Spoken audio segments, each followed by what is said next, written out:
Yan ang tunay na kalaban, si Franz Castro. Si Arlene Rosas saka si Raul, oh. Yan yung mga bata ni Risa lagi magkakatabi, solidong tatlo. First time in the history, ngayon lang tayo nagkaroon ng kidnapper nakaupo sa Kongreso. Yung 3 dekadang kalaban ng mga Marcos, pinapaiyak ngayon ni Ate Sara, hindi ka ba nag-iisip?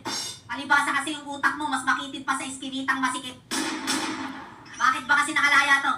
Tapos sinahayaan yung pag-alagala dyan sa Kongreso. Inuban na sa kakalaban sa gobyerno. Habang tinubuan na ng ugat si Saturo Campo. Kaya ibalik nyo na sa kulungan to. Mamaya kayo pa makidnap nito. Kaya nakalaya to, nagbailan to ng 1.44 million yung animal na to.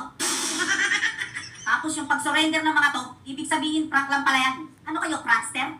Pinaniwala niyo yung mga militar sa eksena yung fake surrender? Halatang scripted ka, bata. Yung gumawa niyan hindi marunong na writer.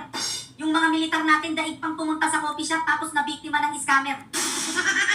Para kayong kumatok sa pinto, pinagbuksan ng militar, inalok ng networking tapos na scam.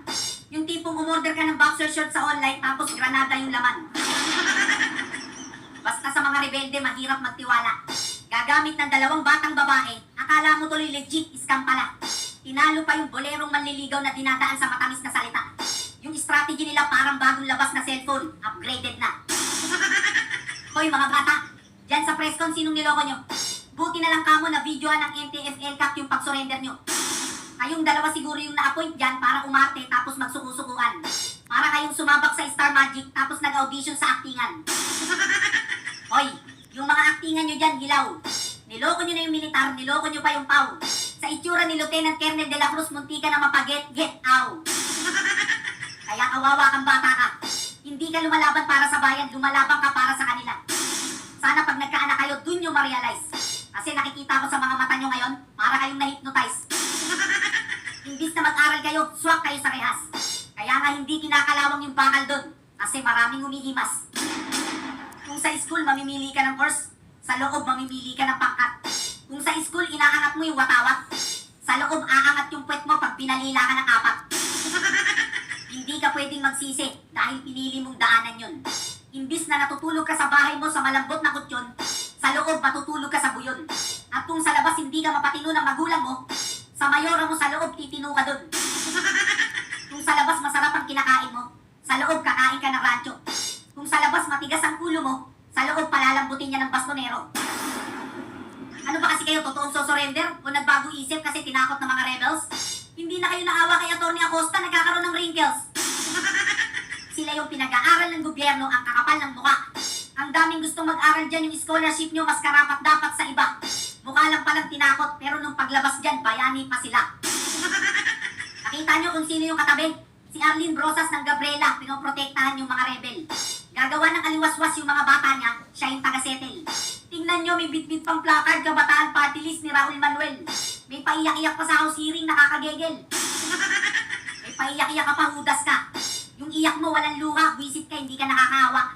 Ginagamit nyo tong mga kawawang bata para sa mga interes nyo. Yan ang totoo. Yan ang totoong iyak ng isang nagmamahal na ina.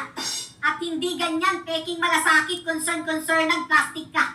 Lagi niyong tatandaan, hindi makakasilo ang lobo pag hindi nag-anyong tupa. Mr. Speaker, modesty aside, summa cum laude po ako. Hindi ako bobo.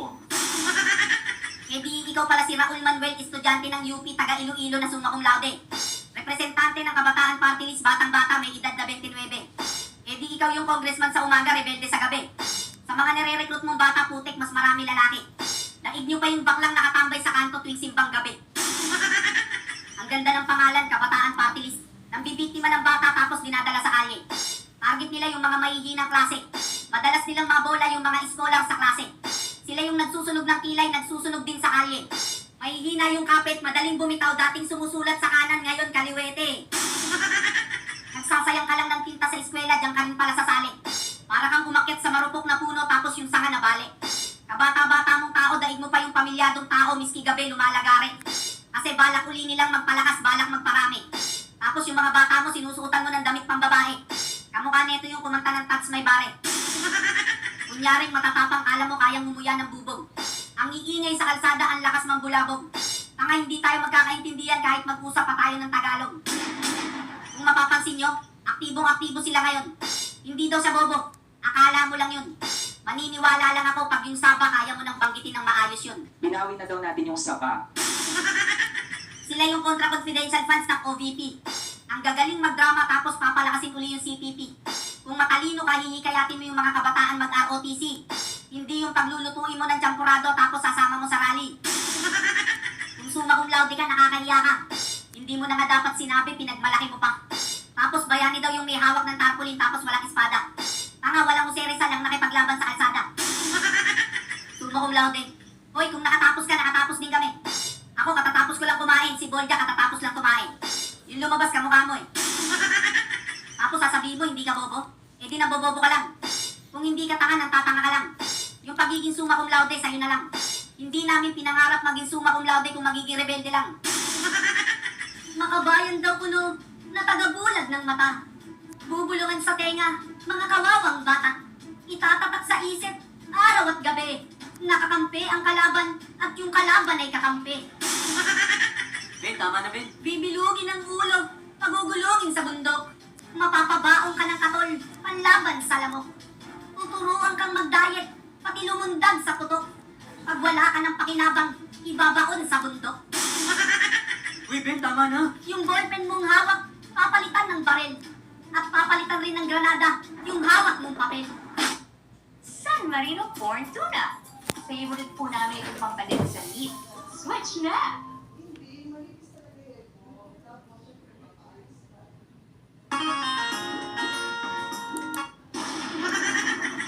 Ipaglaban daw yung bayan at yung baril mo, iputok mo. Paano mo ipaglalaban yung bayan kung yung bayan galit sa'yo? Kung gusto mong makatulong sa bayan, mag-aral ka sa inyo. Para sa ganun, magkaroon ka ng pakinabang sa mundo. Uy Ben, hindi ka ba titigil? Commander, may bagong sampa. Bigyan mo ng malahalimaw na bangis sa bagong dampa. Yung tipong mapapakapit sa pantalon at titingkayad yung paa. Mga bata ni Raul Manuel, kaya mapapalabang ka.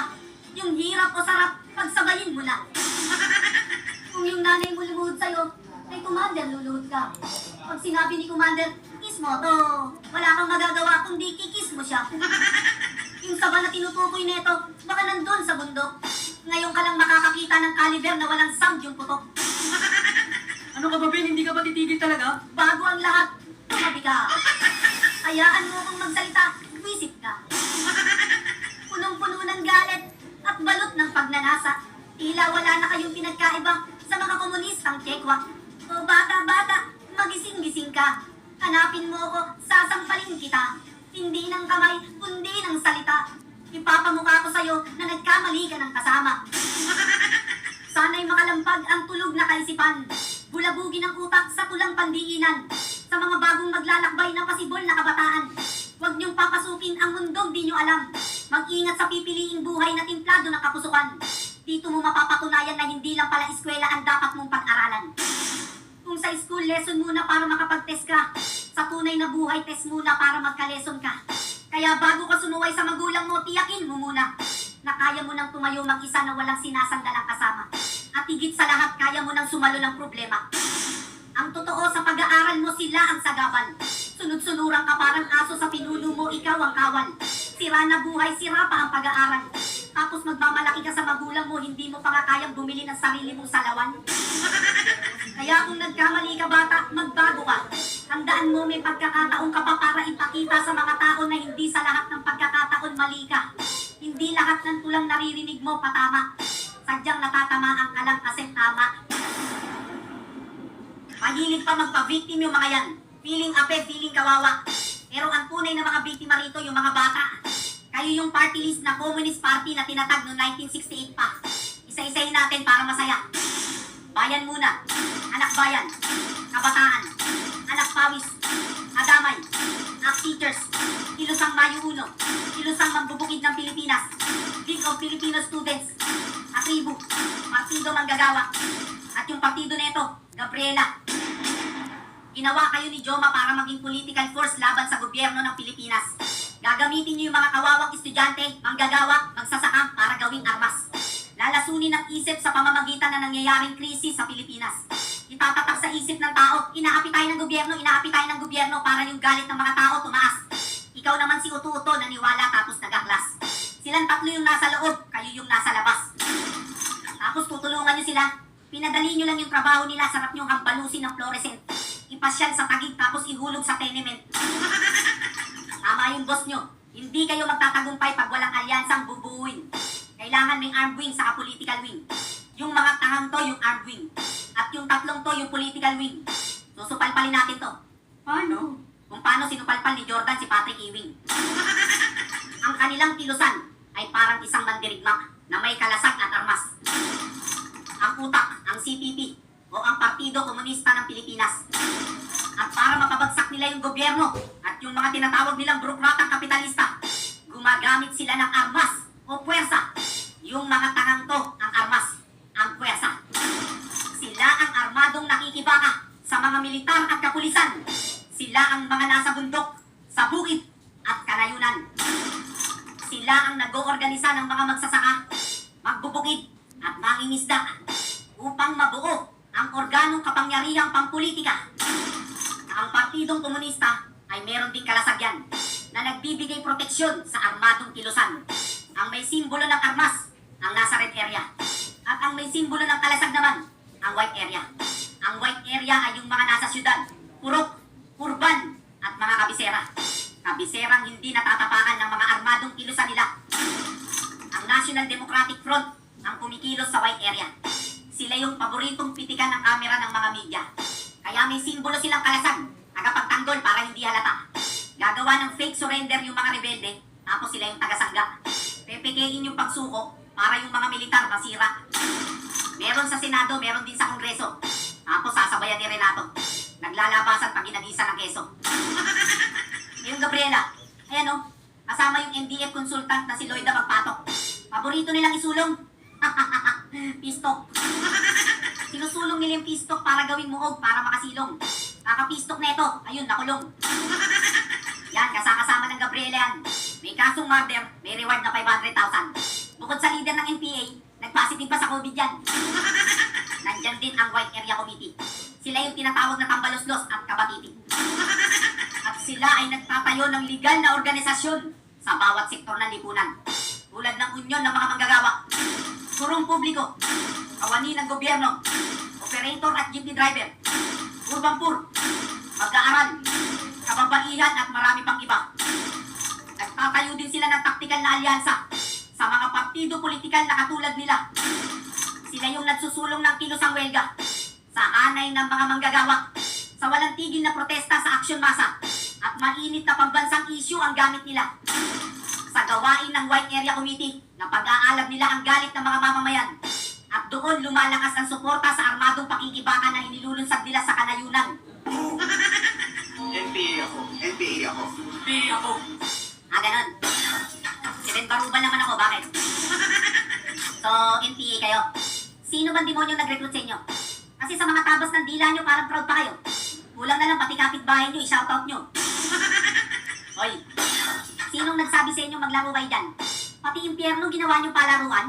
Si kamatayan ginawa nyo kabiruan? Maiba kaya? Tanga, maiba ka kayo dyan. Kayo yung tipong talo na agad kahit hindi na lumaban. Hindi lahat ng bagay sa mundo laro. Pagtungtong nyo pa lang dyan para na kayong nakipaglaro sa demonyo. Sa larong langit lupa, itataya kayo. Yun yung tayang hindi nyo na malalaman na taya kayo. NPA ako.